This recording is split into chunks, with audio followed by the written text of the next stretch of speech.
बहादुर सरपंच जड़थल के माननीय मुख्यमंत्री जी को पगड़ी पहनाकर उनका स्वागत करें और उनके साथ उनके चार साथी मंच पर आए और माननीय मुख्यमंत्री जी को पहले पगड़ी पहन और उसके बाद भास्कर शर्मा व अन्य साथी गुलदस्ता के साथ माननीय मुख्यमंत्री जी का यहाँ पर स्वागत करेंगे, अभिनंदन करेंगे। एक बार जोरदार तालियों के साथ स्वागत और अभिनंदन।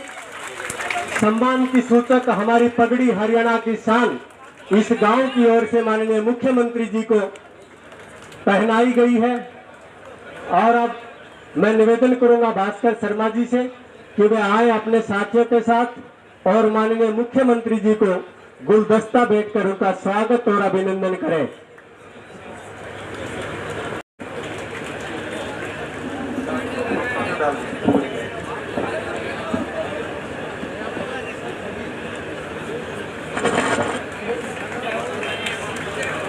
और अब मैं निवेदन करूंगा हमारे प्रदेश के जड़थल में जन संवाद कार्यक्रम के तहत इस प्रोग्राम के मुख्य अतिथि हरियाणा के बहुत ही लोकप्रिय, यशस्वी और कर्मशील मुख्यमंत्री माननीय मनोहर लाल जी, उन्हीं के साथ हमारे जिला के अध्यक्ष श्री प्रीतम सिंह चौहान जी, गांव के सरपंच हमारे मोहल्ले के मंडल अध्यक्ष राजपाल सिंह जी और मेरे सामने बैठे हुए बुजुर्गों, बच्चों, पत्रकार व छायाकार बंधुओं और हमारे सभी विभागों के आए हुए अधिकारी व कर्मचारीगण, आज सबसे पहले तो यहाँ आने पर माननीय मुख्यमंत्री जी का मैं दिल की गहराइयों से अभिनंदन करता हूँ, स्वागत करता हूँ। और आप लोगों का भी मैं बहुत बहुत यहाँ पहुँचने पर आभार व्यक्त करता हूँ कि ऐसे मौसम के अंदर भी आप लोग इतनी भारी तादाद में यहाँ आए, तो आप लोगों का भी बहुत बहुत अभिनंदन है। और जिस तरह से पिछले 8.5 साल प्रदेश की सरकार को और 9 साल केंद्र की सरकार को हो गए हैं, और इससे पहले भी मैं एक बात ये भी कहना चाहता हूँ कि मेरे ख्याल से जड़थल गांव में आज तक कोई मुख्यमंत्री नहीं आया होगा, ये आप लोगों को भी पता है। आज तक कोई नहीं आया ना, तो आज पहले मुख्यमंत्री माननीय मनोहर लाल जी हैं जो आपसे रूबरू होने के लिए आए हैं, आपकी समस्याएं सुनने के लिए आए हैं।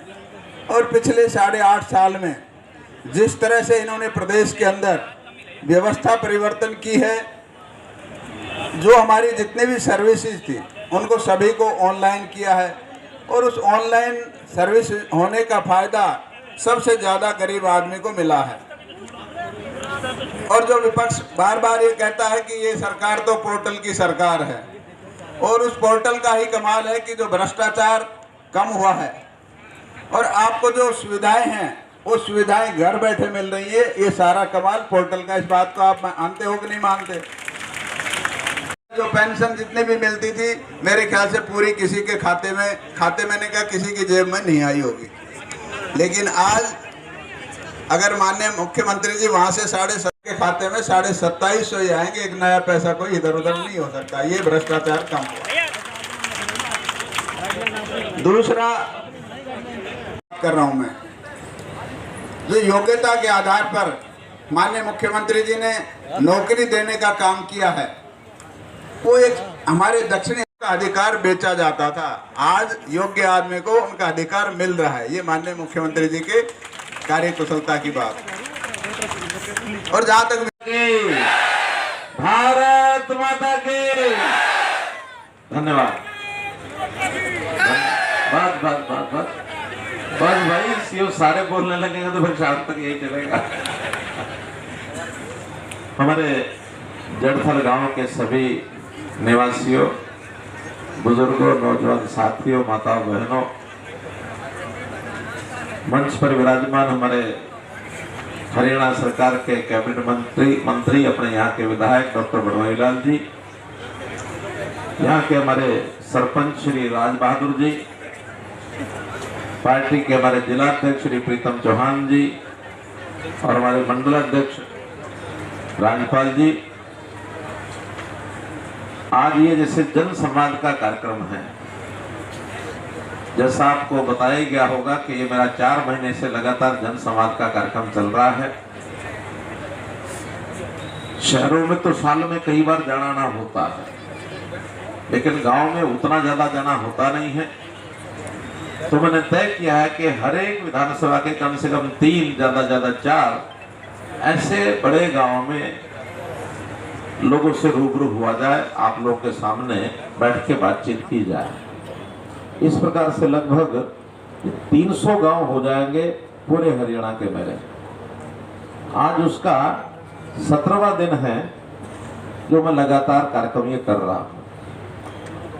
और अपनी ये जो विधानसभा है बावल की, यानी मैं डॉक्टर साहब को कह रहा था कि कार्यक्रम इस ढंग से बनाया है कि कल 28 तारीख को भी मैं बावल विधानसभा में आ गया था, आज 29 को भी बावल विधानसभा में हूं और कल 30 तारीख को भी बावल विधानसभा में रहूंगा। तीनों दिन आपके यहाँ कार्यक्रम चलेगा। बाकी जगह तो एक दिन में 3 कार्यक्रम हो जाते हैं, लेकिन यहाँ विधानसभा की ज्योग्राफी, जिले की ज्योग्राफी ऐसी है कि मुझे संयोग से तीनों दिन बावल विधानसभा में जाने का मौका मिला है। और इसमें हर गांव में गांव के लोगों से बैठ के बातचीत करना, जनसंवाद मतलब आपसी बातचीत। मैं कहूँगा आप समझेंगे, आप कहेंगे मैं समझूंगा, और केवल समझेंगे नहीं, एक दूसरे को समझ करके आगे सहयोग करेंगे। हमने लगातार पिछले 9 साल, चाहे केंद्र में नरेंद्र मोदी जी के नेतृत्व में सरकार चल रही है और चाहे हरियाणा में आपकी सरकार भारतीय जनता पार्टी के नेतृत्व में चल रही है, लगातार दिन रात करके और काम किए हैं। उन कामों में विकास के काम भी हैं जो प्रत्यक्ष दिखते हैं, गलियों नालियों से लेकर के सड़कें, अस्पताल, स्कूल, मेडिकल कॉलेज। मैं आपको इस जिले के अंदर मनेठी नया गांव में जो मेडिकल कॉलेज एम्स का खुल रहा है, उसके लिए बहुत बहुत बधाई देता हूं। नेशनल हाईवेज इतने बन गए हैं कि कभी किसी ने सोचा नहीं था हरियाणा में हर जिला दूसरे जिले से नेशनल हाईवे के साथ जुड़ जाएगा। कोई समय था सिंगल रोड होती थी यहाँ से, क्योंकि मुझे इस इलाके का अनुभव सन 1986-87 से है। इन्हीं आज से कितने साल हो गए, 37 साल पहले से, जब इस इलाके से मैं जाया करता था, बस में भी सफर किया, मोटरसाइकिल पर भी किया। पूरा इलाका यहाँ से दिल्ली जाना होता तो 3.5 घंटे लगते थे।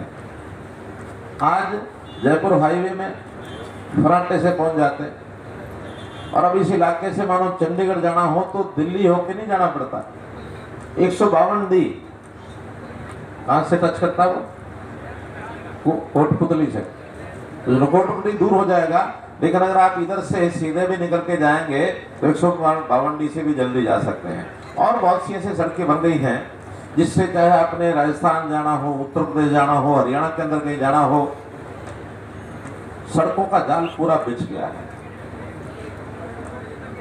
काम दिखने वाले सारे हो रहे हैं। ऐसा नहीं कि पिछली सरकारें नहीं करती थी, वो करती थी, लेकिन हमने उससे डबल गति से काम किया। हमारे साथ 8.5 साल का ये डाटा उठा के देख ले, वो अपना 10 साल का मिला ले, जितना काम उन्होंने 10 साल में किया, हमने 8.5 साल में उससे 2 गुना काम किया। बजट भी कहीं ज्यादा लगाया, बल्कि बजट की बात तो ये है, जितना काम वो 100 रुपए में करते थे, हम वो 60-70 रुपए में कर देते हैं। यानी 30-40 रुपया 100 में से उन लोगों की जेब में जाता था, हम उसको काम में लगाते हैं, तो इसलिए काम उस कारण से भी ज्यादा हो गए। कोई एक जमाना था कि उनके अपने एक प्रधानमंत्री हुए, स्वर्गीय हो गए राजीव गांधी जी, जयपुर में उन्होंने भाषण में कहा, खुद अपने ही पार्टी के जाके, कि हम भाई ऊपर से 1 रुपया भेजते हैं, नीचे जाते जाते वो 15 पैसे पहुंचते, 85 पैसे का पता नहीं कहां चला जाता। ये ताली की बात नहीं है, ये उनके लिए शर्म की बात है। ऊपर भी सरकार उनकी होती थी, नीचे प्रदेशों में भी उनकी होती थी, नीचे पंचायतों में, नगर पालिकाओं में ये भी उनके लोग होते थे, फिर भी 85% गायब हो जाता था। आज जो 1 रुपया ऊपर से अगर भेजा जाता है तो उस 1 रुपए के 99 पैसे नहीं हो सकते, पूरे 100 पैसे नीचे जाते हैं, 100 पैसे। और इसका मैं आपको प्रमाण बताता हूं। हमारे किसानों को जब ये अपने बाजरे की फसल या और भी कोई फसल जा करके बेचते थे तो इनको पैसा सीधा नहीं मिलता था, आड़तियों के खाते में चला जाता था। सरकार आड़तियों को पैसा देती थी, आड़ती आगे किसान को पैसा देना तो पैसा देता था, और नहीं तो वो कहता था भाई ठीक है, बेटी का ब्याह है, बोलो क्या चाहिए, मेरा हलवाई करना है, फलाना हलवाई मेरा है, उससे जाके कर ले, हम हिसाब कर दूंगा। सामान चाहिए बेटी को, शादी में कुछ काम आता है, चाहिए तो बोले वहां जाके ले आओ, कपड़े ले आओ, ये ले आओ और मैं पैसे दे दूंगा। टेंट वाले से टेंट ले आओ, मैं पैसे दे दूंगा। किसान के हाथ में पैसा नहीं लगता था। हमने कहा कि नहीं, किसान के खाते में सीधा भेजेंगे, और पिछले 5 साल में जब से भेजना शुरू किया 50,000 करोड़ रुपए से ऊपर सीधा किसानों को भेजा जा चुका है। आज नीले नीले नोट किसानों को सीधे बैंक से निकाल के अपनी मर्जी से करते हैं जो कुछ करते हैं। का सामान लेना मर्जी से करते हैं, मकान बनाएंगे मर्जी से बनाएंगे, कोई और करना तो अपने पैसे के मालिक वो खुद हो गए। और इससे खाली किसानों को फायदा ऐसा नहीं है, इससे सरकार के भी 1500 करोड़ रुपए बचे सीधा भेजने से। लोगों की पेंशन पहले किसी के हाथ भेजते थे, जब उसको दे आ, वो लोगों को बुला लेता था, और भी थारी पेंशन आ गई है, ले जाओ, साइन कराता था। 100 लोगों की पेंशन है, 80 लोग 85 लोग वो आगे ले गए, 10 15 20 लोगों की बच गई तो ये उल्टे सीधे अंगूठे, कहीं हाथ का, कहीं दाएं का, कहीं बाएं का, कहीं पैर का अंगूठा, कहीं कुछ पर करके, और वो जेब में पैसे डालने दिखा दिया, सबकी बट गई। ये आज से 10 साल पहले, 15 साल पहले हमने खुद अपनी आंखों से देखा। और अब जितनी पेंशन है 2750 रुपया सीधे खाते में जाती है, बीच में कोई हाथ नहीं लगा सकता उसको। मेरा मतलब है कि काम करने में हमने दिखने वाले तो सब किए हैं, उसकी चर्चा मैं ज्यादा नहीं करूंगा। आखिर में आपके गांव की, इलाके की डिमांड होगी, उस पर करूंगा। मैं आज जो चर्चा कर रहा हूं ये कि हमने इसके अलावा ऐसे काम भी किए हैं जो विपक्ष के लोग करना तो दूर की बात है, सोच भी नहीं सकते थे, सोचा भी नहीं।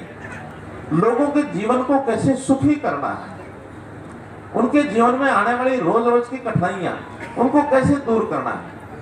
घर के 5 मेंबर हैं, पांचों किसी ना किसी बात में उलझन में फंसे रहते थे। कोई राशन की उलझन में था, कोई पेंशन की उलझन में था, कोई बिजली के बिल की उलझन में था, कोई पानी का कनेक्शन लगवाने की उलझन में था, कोई खेत में खाद लेना उसकी उलझन में था, कोई जमीन कहने फसल बेचनी है उसकी उलझन में था।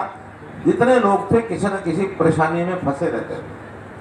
हमने कहा कि नहीं बचे, सरकार के पास ऐसे सिस्टम है कि हम हर किसी का काम उसके घर में जाके करेंगे, उसको परेशान नहीं होने देंगे। और इसका उदाहरण बताता हूं मैं आपको। हमारे मास्टर लोग जो थे ये अपने ट्रांसफर को लेकर के और 4-4, 6-6 दिन चंडीगढ़ में पड़े रहते थे। मंत्रियों के चक्कर काटना, एमएलए एमपी के चक्कर काटना, मुख्यमंत्री के वहां भी घेराबंदी करके रखना। शिक्षा मंत्री का तो जो हाल था मुझे पता है, जब रामविलास जी शिक्षा मंत्री होते थे मैं पार्टी का काम देखता था, उनको मिलने के लिए चला जाऊं तो मुझे ये सुबह से लेकर शाम तक इंतजार करनी पड़ती थी कब रामविलास जी खाली हो और मैं 2 मिनट जाकर मिलूं। भीड़ लगी रहती थी। मुझे उसी दिन लगा कि इस भीड़ को हम इसका काम इसके वहां घर पर बैठे नहीं कर सकते क्या। और हमने आने के बाद अब किया, ट्रांसफर पॉलिसी बनाई, ऑनलाइन ट्रांसफर पॉलिसी। और आज किसी अध्यापक को ट्रांसफर के लिए किसी दफ्तर में नहीं जाना पड़ता, केवल उसको अपने पोर्टल पर भरना होता कि मैं कहां जाना चाहता हूं, 1, 2, 3, 20, 25, 50 जितने स्थान मर्जी भर दे। जहां सीनियरिटी में वो पहला है वो स्थान उसको मिल जाएगा, घर बैठे मिलेगा, सिफारिश नहीं करनी। हमारे यहाँ कोई अध्यापक बैठा है या किसी के घर में अध्यापक कोई हो, यहाँ कोई है बैठा हुआ सरकारी अध्यापक? कौन है? हाँ, आप अध्यापक हैं? हाँ, आप बाइक दो भी इनको।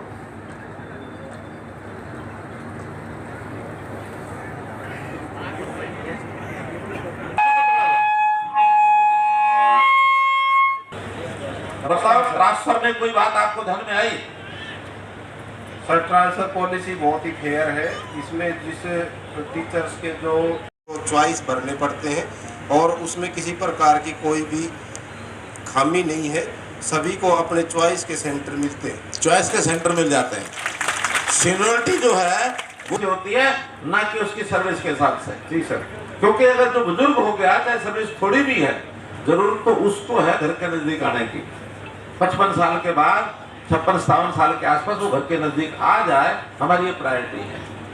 थोड़ा कम उम्र के आदमी हैं, उनको वो कहते हैं भैया जिले में कहीं दूसरी जगह दूर जाके भी नौकरी कर लो। अगर ये उनको नौजवानों को नहीं कहते तो आपके जड़थल में भी, ये मुझे पता है कि आज भी स्कूलों में कमी है अध्यापकों की, अगर उनकी चॉइस ये नहीं रखते कि थोड़ा दूर जाके करना, तो यहाँ कोई भी नहीं आने की इच्छा करता है। चाहे आपका जड़थल है, चाहे आपका करोड़ा है, क्या कलगांव खंडोड़ा है। खंडोड़ा तो बिल्कुल राजस्थान के बॉर्डर पर, कल मैं वहां होके आया, ये भी राजस्थान बॉर्डर पर है। तो दूर के गांव में जाना पसंद नहीं करते, लेकिन हमने कहा नहीं भाई, सब जगह जाना होगा, थोड़ी बहुत कमी होगी उसको नहीं भर, लेकिन जो है उनको सबको बराबर बांटने का काम ये ट्रांसफर पॉलिसी में करते हैं। ऐसे बहुत काम किए हैं। और इसी में एक चीज और की हमने हरियाणा में पहली बार की है, वो है फैमिली आईडी, परिवार पहचान पत्र। हम में से फैमिली आईडी किसने बनवा ली अपनी हाथ करेगा? सबने बनवा ली। कोई ऐसा भी है जिसकी फैमिली आईडी नहीं बनी हो अभी? एक हाथ खड़ा है। भाई बनवा लो, आप भी बनवा लो, बहुत फायदा होता है इसका। नहीं बनवाओगे तो कोई सरकारी स्कीम का आपको पता मिलेगा नहीं। इसलिए आप ही जाके, हमारी एडीसी मैडम यहाँ आई हो, अच्छा वो तो मैडम तो वहां थी, ये एडीसी हमारे, क्या नाम सर? नमस्कार सर, स्वप्निल। हाँ, स्वप्निल जी एडीसी हैं हमारे। ये जो परिवार पहचान पत्र का काम ये देखते हैं, इनके पास जाकर के बनवा लेना, अभी मिल लेना इसके बाद। और यहाँ आए हुए हैं, आए हुए ना, कैंप लगाया ना जी सर, पूरी टीम बैठी है सर उस तरफ। हाँ, इस साइड में टीम बैठी है, जाकर के अपना फैमिली आईडी आज ही बनवा लेना। अभी कुछ नहीं बताना, अपना नाम बताना, घर का एड्रेस बताना, घर में कौन कौन मेंबर हैं ये बताना, कौन क्या करता है ये बताना, उनकी उम्र कितनी है ये बताना, आपकी फैमिली आईडी तुरंत बढ़ के मिल जाएगी। ठीक है। अब फैमिली आईडी के कारण से जितने हमारे छोटे बड़े काम हैं वो सब इसमें से हो जाते हैं। सबसे पहले तो ये पता लग जाता है कि गांव की आबादी कितनी है। आप बताओ जड़थल की आबादी कितनी होगी? कोई बता सकता है यार, जो जड़थल का निवासी है कितनी होगी? हाँ बताओ कितनी है? 3500 3500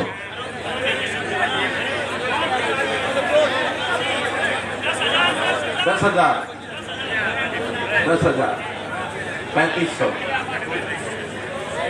अब सुनो सुनो सुनो सुनो, ये आबादी के मामले में सब गलतफहमी में हमेशा रहते रहे हैं। और अगर सब आबादी जो आप बता रहे हैं हिसाब से सबकी सुन ली जाए तो फिर हरियाणा की आबादी जो आज वास्तव में 2 करोड़ 80 लाख है, ये 6-7 करोड़ बन जाएगी।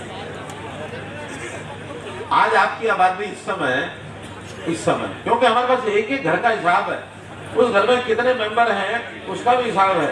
रोजाना जिनका जन्म होता है महीने बाद वही पता लग जाता है। भगवान को प्यारे हो जाते हैं, महीने बाद वही पता लग जाता है। और हर महीने, 1 महीने में एक बार उसका मिलान कर लेते हैं। आज की आपकी आबादी 3192 3600 भी नहीं। और अगर मानो एक अगर ये भाई जिसके बन जाए तो 3-4 नंबर इसके भी होंगे तो 3196 हो जाएगी। 3200 की आबादी है। और जो परिवार हैं वो है 764, इनको मिलाएंगे तो 765। और किसी को देखना हो तो एडीसी के दफ्तर में जाके अपनी सारी लिस्ट देख लेना। अब वो जमाना चला गया कि अपने आबादी को बढ़ा चढ़ा के बताओ ताकि दबाव बन जाए। और आबादी तो बहुत कम लोग बताते हैं, पूछो ना आबादी कितनी है, वो कहेंगे जी हमारे तो 1800 वोट है। वोट पहले गिनाते हैं, क्यों? उनको लगता है कि ये जो राजनीतिक आदमी है इसको आबादी से क्या लेना देना, इसको वोट से लेना देना है। इसलिए वोट बता दो, ये अभ्यास है।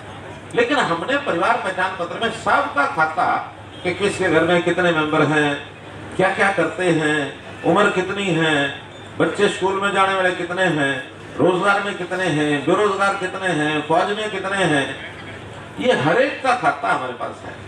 और उस खाते के हिसाब से ही हम कुछ बातें और भी आगे करते हैं। जैसे अभी हमने क्या शुरू किया,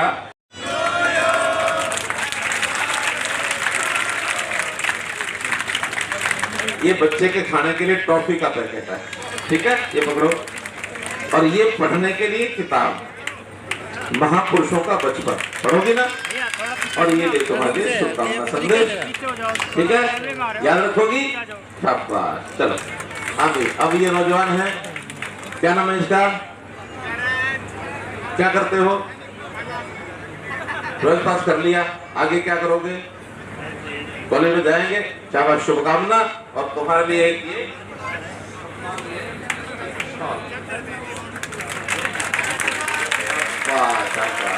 ठीक है, शाबाश। माता पिता जी के पैर छुए थे सर?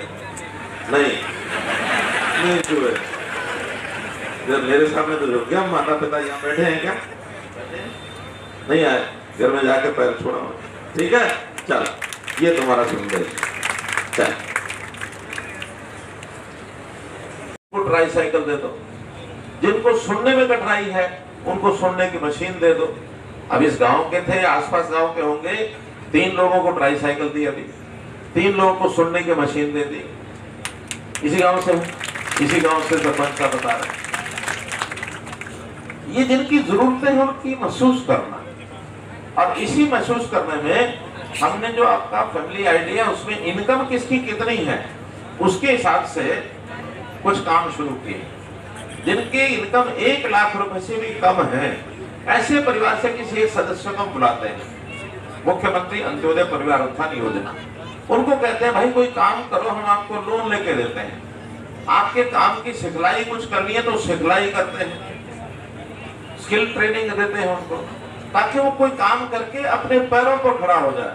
आपके यहाँ में जो इस प्रकार के लोग थे जिनको हमने इसमें की पेंशन बन गई है, और इसको ये पेंशन का कागज अब आपको इस महीने, अगले महीने से पेंशन आनी शुरू हो जाएगी, 4000 रुपए, 4000।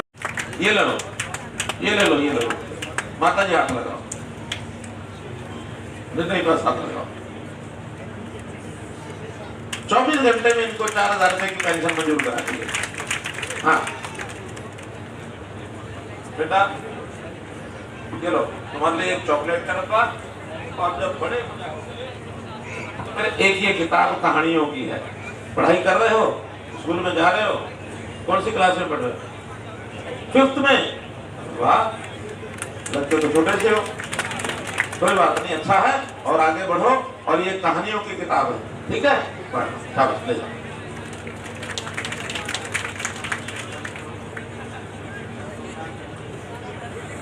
तुम्हारे बाद भी इस बच्चे की देखभाल करना ही हमारा काम, ठीक है ना, क्योंकि तुम्हारी उम्र 85 साल की है, 15 साल तो तुम्हें कुछ होता नहीं, ठीक है, 15 साल कुछ नहीं होता, फिर भी अगर कुछ हो जाए तो इस बच्चे की देखभाल सरकार करेगी, ठीक है। इसको आश्रम में नहीं रखेंगे, वहीं पढ़ाएंगे। चल, अपना फोन नंबर जरूर लिख देना, कहीं ऐसा ना हो कि हम अगर बात करना चाहें तो बिना फोन नंबर के कर नहीं पाएंगे किसी से। जब भी साइड में जाओ,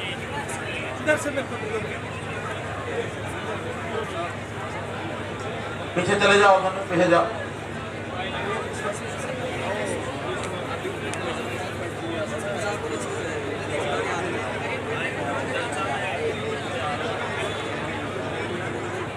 आपके कागज का एक एक वाक्य, एक एक शब्द ये पढ़ा जाएगा और उसके ऊपर अमल किया जाएगा। आपके डिप्टी कमिश्नर को भी पता लगता रहेगा, आपके अधिकारियों को पता लगता रहेगा, और आपको भी उसका मैसेज संदेश मिलता रहेगा कि ये कागज अब कहाँ तक पहुंचा है, इस पर क्या कार्रवाई हुई है। काम होने वाले सारे होंगे, किसी का काम नहीं भी होने वाला होगा तो बताया जाएगा कि ये कारण है नहीं होने का। तो इसलिए सारी चीजें पारदर्शिता से आगे हम बढ़ाएंगे। और असल मकसद जनसमाज का यही है कि आपकी तकलीफ किसी की सामाजिक है, किसी की गांव की है, किसी की व्यक्तिगत है, पर्सनल है, वो सारी बातें हम आपको जानकारी देंगे कौन सी होने वाली है, कौन सी नहीं होने वाली है। बोलो भाई,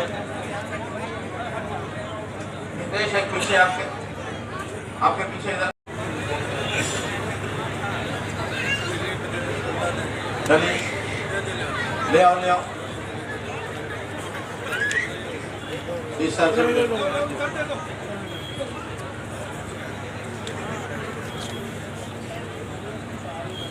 नहर में डाला जाए, हाँ पाइप दबाकर नाला बनाकर, फ्लो है उधर, ग्रेविटी है, हाँ जी, ग्रेविटी है। साथ चला जाएगा। या जो है साबी नदी में चला जाएगा। क्या वो मैडम पता है आपको, या साबी नदी में गांव के निकासी के पानी का पता वहाँ है? शटर लगाया जाए। एक मिनट, 700 मीटर के बाद नहर है, तो उसमें ड्रेन से चला जाएगा। चला जाएगा तो ड्रेन बनवाने के लिए प्रपोजल कौन बनाएगा? प्रस्ताव नहीं, प्रस्ताव तो चाहे ये भी बना देंगे, लेकिन उसका एस्टिमेट बनाना काम कौन करेगा? इरिगेशन करेगा, ग्राम विकास करेगा, पंचायत करेगी, कौन करेगा? इरिगेशन करेगा। वो काम इरिगेशन का है। इरिगेशन के यहाँ एससी सही आदमी है, हो जाएगा काम पक्का। आपकी शक्ल सूरत देख के मैं भरोसा कर लेता हूँ। एक ढाणियों में एक और डिमांड भी है, दूसरी शमशान घाट की। वैसे इसकी जरूरत क्या होती है?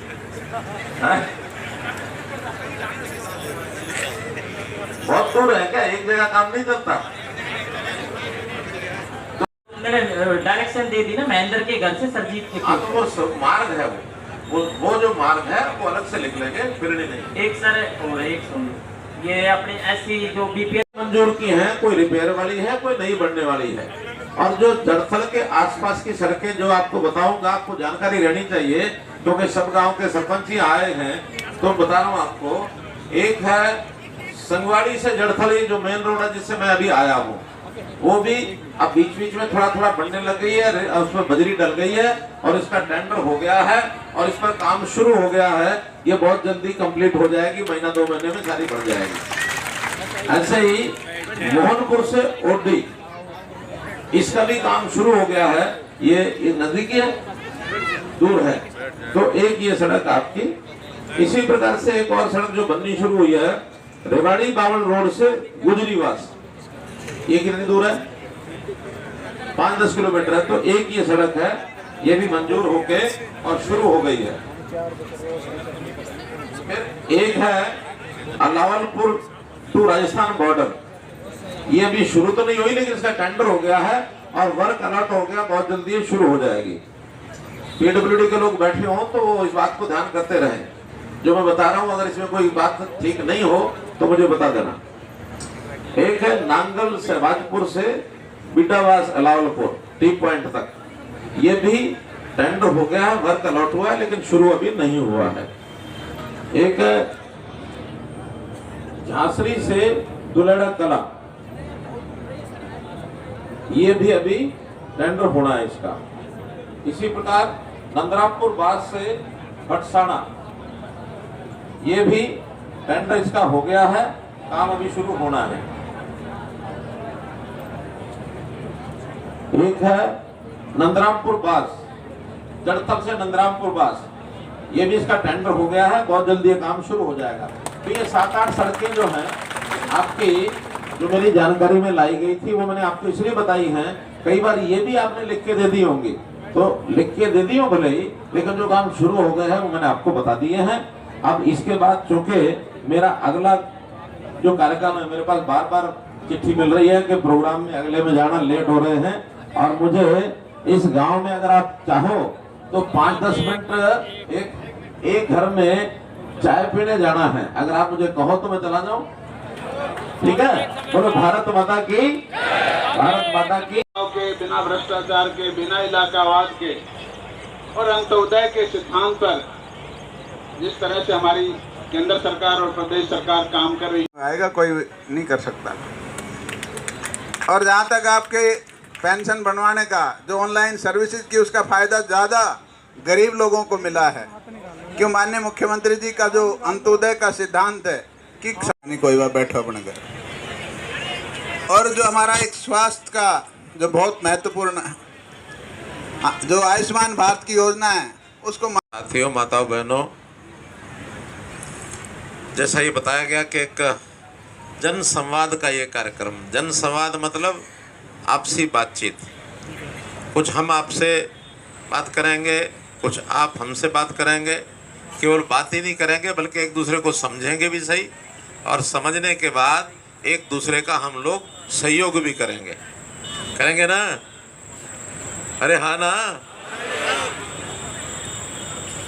आज मेरे साथ हमारे हरियाणा के जो कैबिनेट मंत्री डॉक्टर बनवारी लाल जी, अपने इस ज़िले से बावल से आप विधायक हैं, श्री अरविंद शर्मा जी, अरविंद यादव जी जो चेयरमैन हैं टूरिज़्म, हमारा जो डिपार्टमेंट है उसके कॉरपोरेशन के, हमारे यहाँ के गांव के सरपंच श्री राम सिंह जी,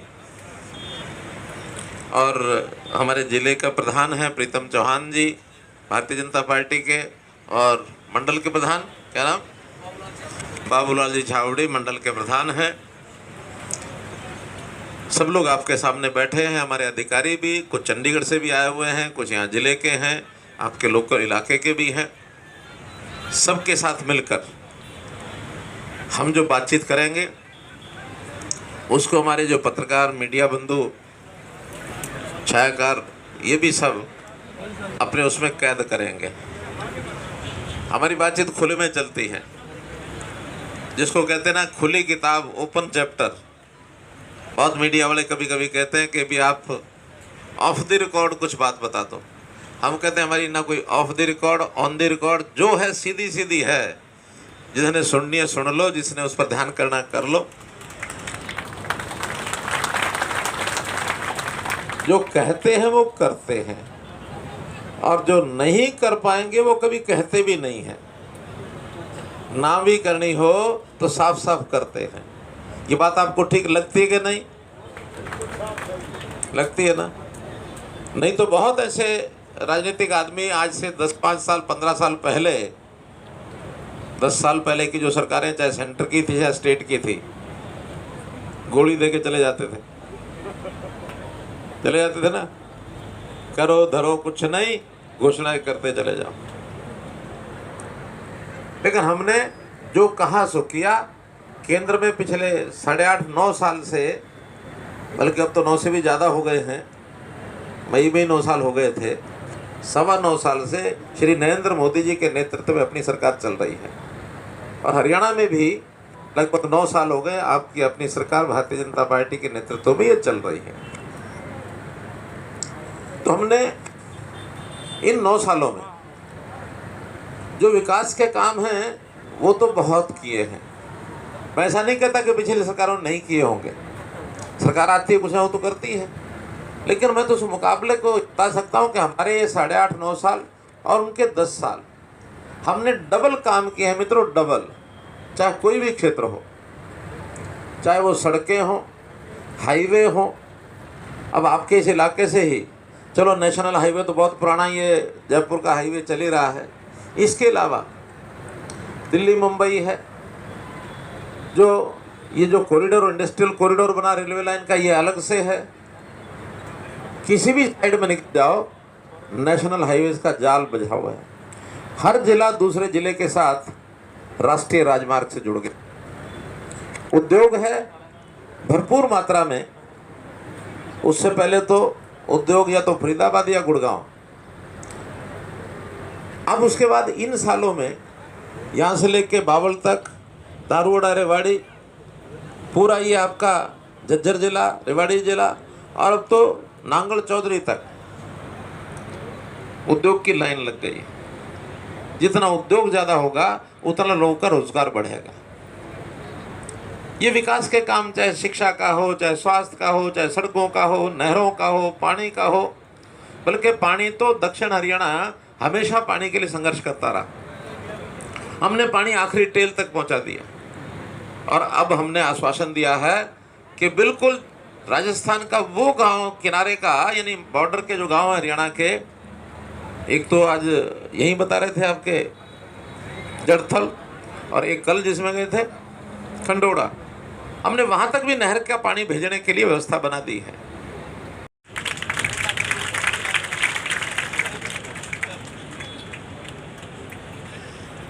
लोगों को बधाई के संदेश जाते हैं। उसमें रेड क्रॉस सोसाइटी की ओर से जो हमारे दिव्यांग भाई बहन हैं उनको सहायक यादव चेयरमैन पर्यटन निगम, और अब मैं निवेदन करूंगा सबसे पहले पगड़ी पहनाकर स्वागत करेंगे कंवर सिंह चेयरमैन दारूगढ़ा नगर पालिका। मैं उनसे निवेदन करूंगा कि वे मंच पर पहुंचे। हो सकता तो 10-5 लाख ज्यादा लेंगे सर, जल्दी से जल्दी करवाएंगे, लेकिन हमको 2 साल का कोई मतलब नहीं है सर। हाँ, मैं इसी यानी एक प्रकार से मान के चलो कि जून जुलाई 2024 तक उसका उद्घाटन करूंगा। राइट सर, हो जाएगा सर, ठीक है। मुश्किल से काम करो, लिखना पढ़ना छोड़ के टेलीफोन करके परसों करो। राइट सर, जहाँ फाइल तुरंत कहोगे हमारा फटाफट फाइल करके भेजो, अप्रूवल जो होगा ताकि एस्टिमेट करवा देंगे। हाँ, फाइल मत करना, ठीक है सर, ठीक है।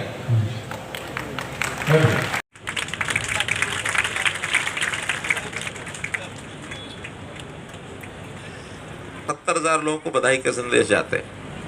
उसमें रेड क्रॉस सोसाइटी की ओर से जो हमारे दिव्यांग भाई बहन हैं उनको सहायक यादव चेयरमैन पर्यटन निगम, और अब मैं निवेदन करूंगा सबसे पहले पगड़ी पहनाकर स्वागत करेंगे कंवर सिंह चेयरमैन दारूगढ़ा नगर पालिका। मैं उनसे निवेदन करूंगा कि वे मंच पर पहुंचे। हो सकता तो 10-5 लाख ज्यादा लेंगे सर, जल्दी से जल्दी करवाएंगे, लेकिन हमको 2 साल का कोई मतलब नहीं है सर।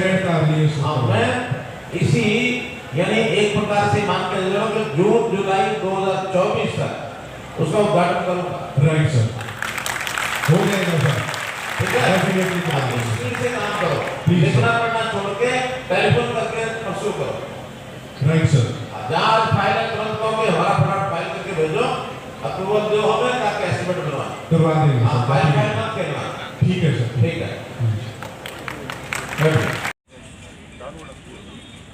नमस्कार सर, धन्यवाद। जैसा आपको जानकारी है कि मेरे लगातार जन संवाद के कार्यक्रम जो अप्रैल में शुरू हुए थे,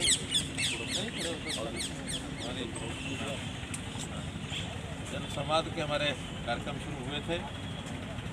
आज पूरे हरियाणा के जैसे अगर मैं हिसाब लगाऊं तो 17 दिन आज कंप्लीट हो गए। ये मेरा 90 दिन का कार्यक्रम है। हर विधानसभा में एक दिन इस प्रकार का एवरेज बैठेगा।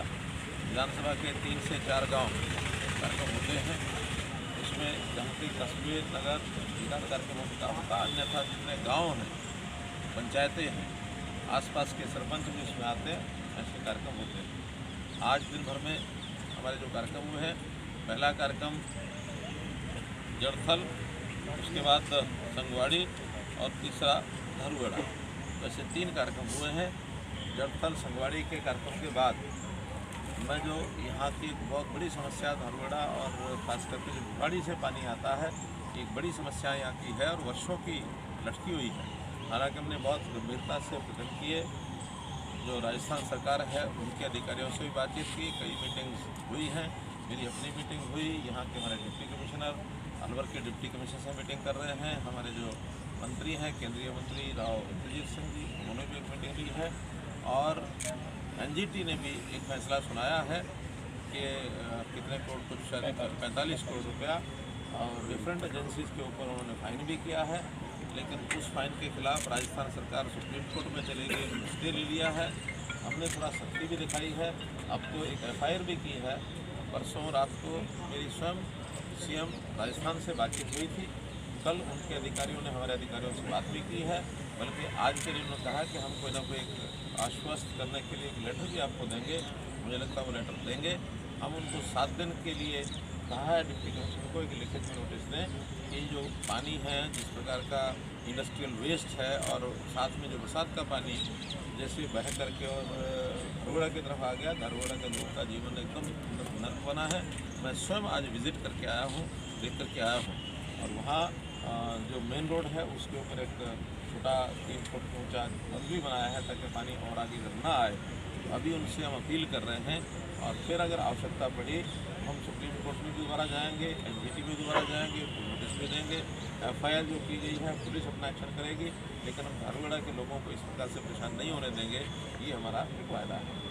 अब 3 कार्यक्रमों के बाद ऐसा हर शनिवार मैं किसी न किसी एक विषय पर लाभार्थियों से बातचीत करता हूँ।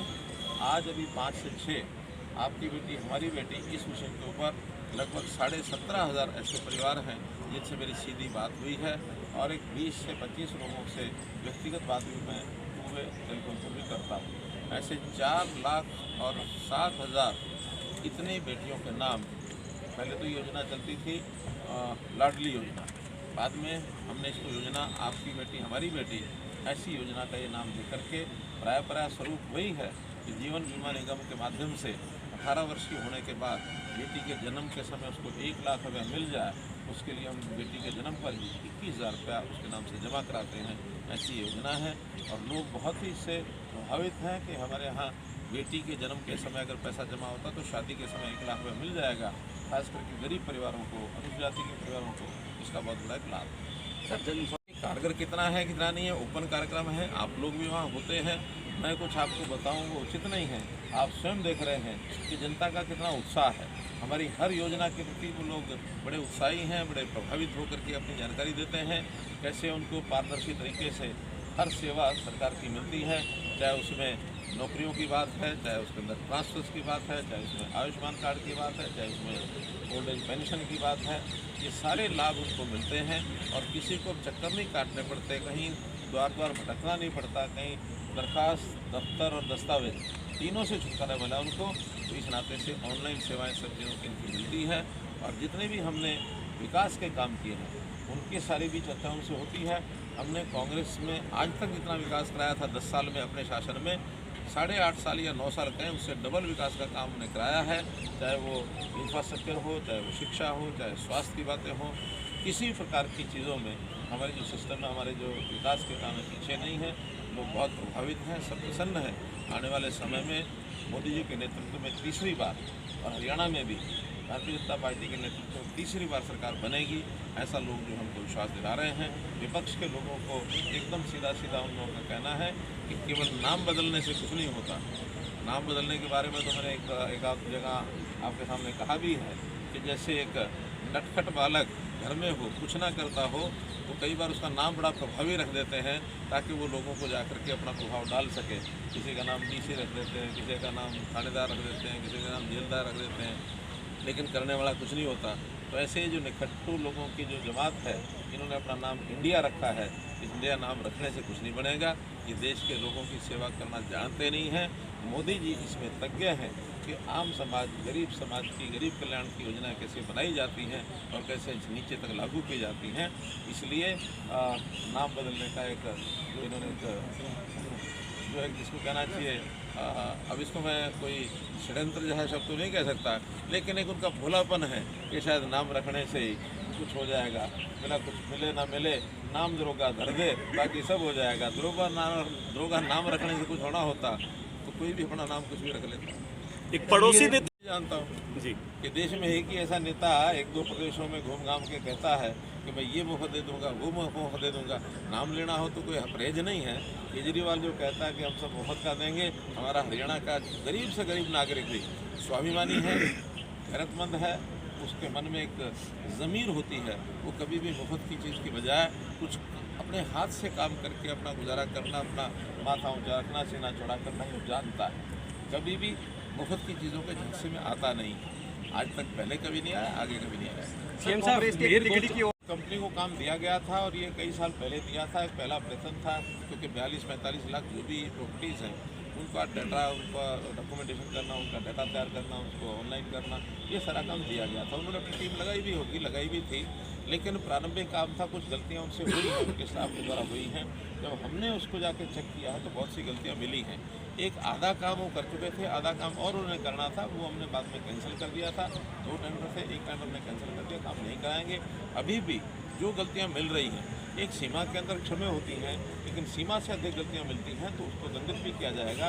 एज़ पर जो हमारा एग्रीमेंट है उसमें 5% से अगर गलतियाँ ज़्यादा होती हैं तो उसके लिए उसके ऊपर दंड लगाएंगे। अब वो टोटल जब सारा ठीक हो जाएगा, उसका रिकॉर्ड बन रहा है, उस रिकॉर्ड के हिसाब से उसको नोटिस दे करके उनको हर्जाना लगाएंगे। हर्जाना नहीं देंगे तो उनके खिलाफ कार्रवाई करेंगे। मीर गोचर को लेकर ये एक सामाजिक एक विवाद है, इसमें कोई राजनीतिक कोई पहलू नहीं है, किसी का हस्तक्षेप नहीं है, इसलिए मैं कुछ कहूँ निर्णायक तौर पर मेरा अधिकार बनता नहीं है।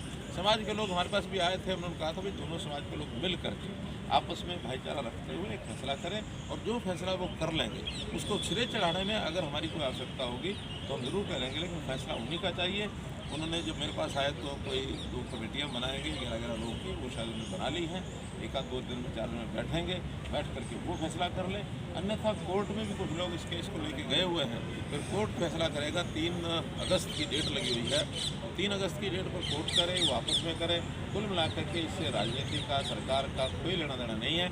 एक सामाजिक व्यवस्था है, हाँ भाईचारा बना के रखना चाहिए। अपील मैं जरूर करूँगा कि किसी के नाम के आगे कोई शब्द लग गया, जाति सूचक लग गया या कोई और विशेषण लग गया, उसके कारण से विवाद, ये उचित बात नहीं है। हमारे जो महापुरुष होते हैं सबके हैं, कोई महापुरुष किसी एक जाति का, किसी एक व्यक्ति का नहीं होता। जब उसका नाम ही हो गया महापुरुष है, इसका मतलब महान है।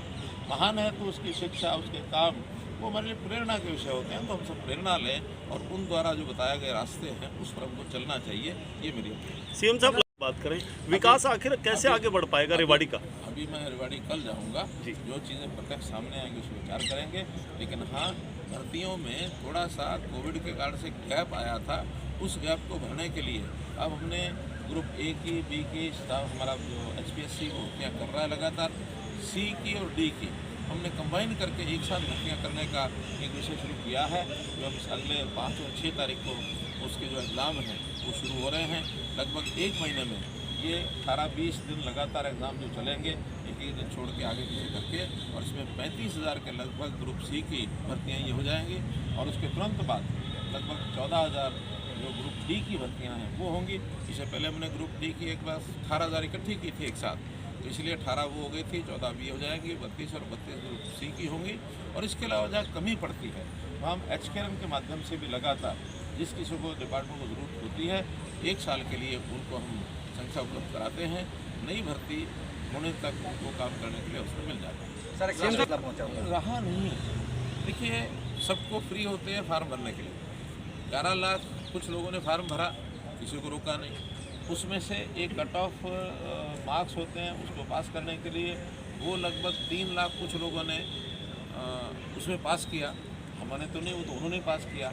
इसके बाद कुछ पोस्टें ऐसी हैं जिसके अंदर बहुत कम संख्या में लोग पास होके आए हैं, तो उनके एग्ज़ाम में तो जितने भी हैं, हो सकता है कुछ ऐसे भी हों जितनी पोस्ट हैं शायद उतने लोग भी पास नहीं करके वो सारे लग जाएंगे। कुछ ऐसे होते हैं एक पोस्ट के लिए बहुत बड़ी संख्या में लोग होते हैं, तो अपर 4 टाइम्स, यानी हम मान के चलते हैं कि अगर 25 पोस्टों की ज़रूरत है तो 25 1 नंबर से लेकर 100वें नंबर तक निश्चित रूप से 25 उससे ऊपर आ जाएंगे।